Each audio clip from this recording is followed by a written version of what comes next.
Hi friends, cooking വിത്ത് ആനന്ദിലേക്ക് സ്വാഗതം. നിങ്ങൾ ഇതുവരെയും ചാനൽ സബ്സ്ക്രൈബ് ചെയ്തിട്ടില്ലെങ്കിൽ തീർച്ചയായും സബ്സ്ക്രൈബ് ചെയ്യണേ. കൂടാതെ സൈഡിലുള്ള നോട്ടിഫിക്കേഷൻ ബെല്ലും കൂടെ ക്ലിക്ക് ചെയ്യാൻ മറക്കരുത്. അപ്പോൾ നിങ്ങൾക്ക് ഉടൻ തന്നെ പുതിയ വീഡിയോസ് നോട്ടിഫിക്കേഷനായി ലഭിക്കുന്നതാണ്.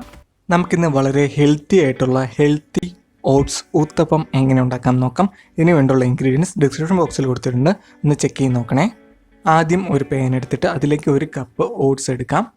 എന്നിട്ട് നന്നായി ഒരു 4 മിനിറ്റ് നന്നായിട്ടൊന്ന് ചൂടാക്കി കൊടുക്കുക. നല്ല രീതിയിലൊന്ന് ചൂടാക്കിയെടുക്കാം. നന്നായിട്ട് ചൂടായതിനു ശേഷം നമുക്കൊരു മിക്സിംഗ് ജാറിലേക്ക് മാറ്റിയിട്ട് നമുക്ക് നന്നായിട്ട് ഗ്രൈൻഡ് ചെയ്തെടുക്കാം.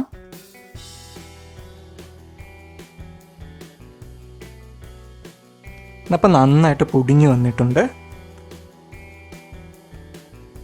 അത് വേറൊരു പാത്രത്തിലേക്ക് മാറ്റിയിട്ട് അതിനോട് തന്നെ ഒരു 1/2 കപ്പ് അരിപ്പൊടിയും കൂടെ ഇട്ട് കൊടുക്കാം.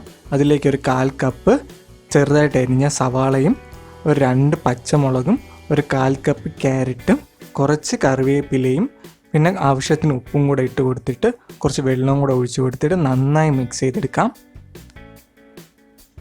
ഒരുപാട് തിന്നാക്കണം എന്നില്ല, ഒരു മീഡിയം തിക്നെസ്സിൽ നന്നായി ഒന്ന് മിക്സ് ചെയ്തെടുത്താൽ മതിയാകും. അപ്പോൾ നന്നായി മിക്സായി വന്നിട്ടുണ്ട്. പിന്നെ ഒരു പാൻ ചൂടാക്കാൻ വച്ചിട്ട് നമുക്ക് ഈ മിക്സ്ചർ കുറച്ച് ആഡ് ചെയ്ത് കൊടുക്കാം.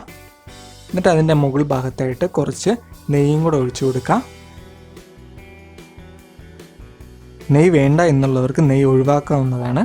നെയ്യും കൂടെ ഉണ്ടെങ്കിൽ നല്ല ടേസ്റ്റ് ആയിരിക്കും. അതാണ് നമ്മൾ നെയ്യും കൂടെ ആഡ് ചെയ്തിരിക്കുന്നത്.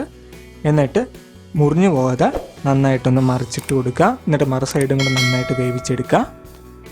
അങ്ങനെ നമ്മുടെ ഓട്സ് ഊത്തപ്പം, വളരെ ഹെൽത്തി ആയിട്ടുള്ള ഓട്സ് ഊത്തപ്പം തയ്യാറായി കഴിഞ്ഞിരിക്കുകയാണ്. നിങ്ങളിത് എന്തായാലും ട്രൈ ചെയ്ത് നോക്കിയിട്ട് ഫീഡ്ബാക്ക് അറിയിക്കുക. എന്തെങ്കിലും നിർദ്ദേശങ്ങളോ കമൻസോ സജഷൻസോ ഉണ്ടെങ്കിൽ കമൻറ്റ് ബോക്സിൽ ഇടാൻ മറക്കരുത്. Thank you for watching guys, and please do subscribe to our channel. Thank U.